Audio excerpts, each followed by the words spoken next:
You know what's mind-blowing?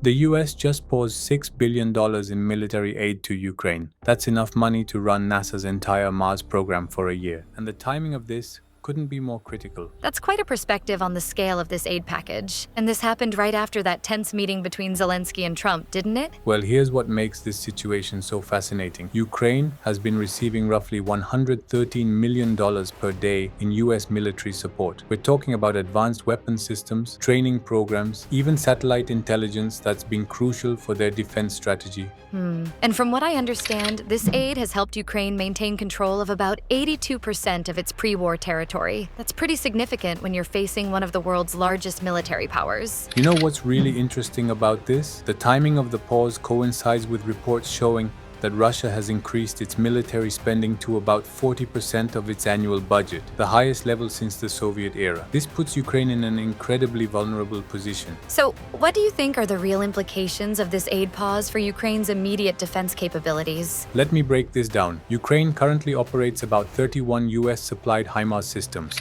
which have been absolute game changers in their defensive operations. Without consistent ammunition supplies and maintenance support, these systems could become essentially useless within weeks, and that's just one example of the immediate. That's quite concerning when you consider that Russian forces have been intensifying their attacks, with a reported 20% increase in artillery strikes just in the past month. Exactly right. And here's another layer to consider. European allies currently provide about 40% of Ukraine's total military aid. Well, speaking of economic challenges, I've been looking at some polling data that shows about 55% of Americans are now questioning the level of aid to Ukraine, while domestic issues persist. That's such a crucial point because it highlights the complex relationship between foreign policy and domestic politics. You know, the average American household paid about $270 in taxes toward Ukraine aid last year. That's becoming a hard sell when inflation is running at 3.4%. And meanwhile, Russia seems to be watching all of this very carefully, don't they? Oh man, the Russian response has been fascinating. Their defense ministry just announced they're increasing production of precision-guided missiles by 60%, clearly sensing an opportunity. They're literally banking on Western support for Ukraine fragmenting. That makes me think about the broader international implications. How might this affect other US allies? Well, here's what's keeping military strategists up at night. Taiwan, for instance, has a $19 billion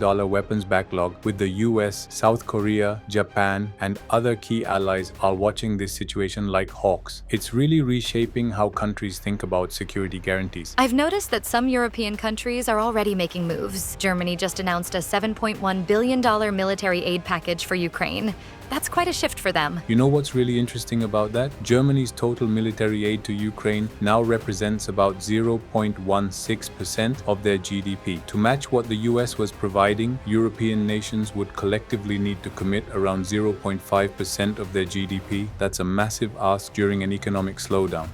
And I imagine this has significant implications for the defense industry as well. Oh man, you should see what's happening in the markets. Defense contractor stocks jumped 12% on average after this news broke. The industry is anticipating a major shift in how military aid is distributed globally. We're talking about potential contracts worth billions being redistributed. That's fascinating how one policy decision can have such wide-ranging effects across multiple sectors. And here's what makes this situation even more complex. Ukraine's military has about 800 different Western-supplied weapon systems they need to maintain. Without US technical support and spare parts, keeping these systems operational becomes exponentially more difficult. Well, looking ahead, what should we be watching for in the coming weeks? So here are the 3 key indicators I'm tracking. First, any shifts in Russian military positioning. Their satellite imagery shows they've moved. That's quite a comprehensive view of the situation. Really shows how interconnected global security has become. You know what's really going to be telling? The next NATO defense ministers meeting in 2 weeks. That's where we'll see if this pause in US aid leads to a fundamental restructuring of Western military support for Ukraine, or if it's just a temporary blip in an otherwise consistent policy. Either way, the implications will reshape international security relationships for years to come.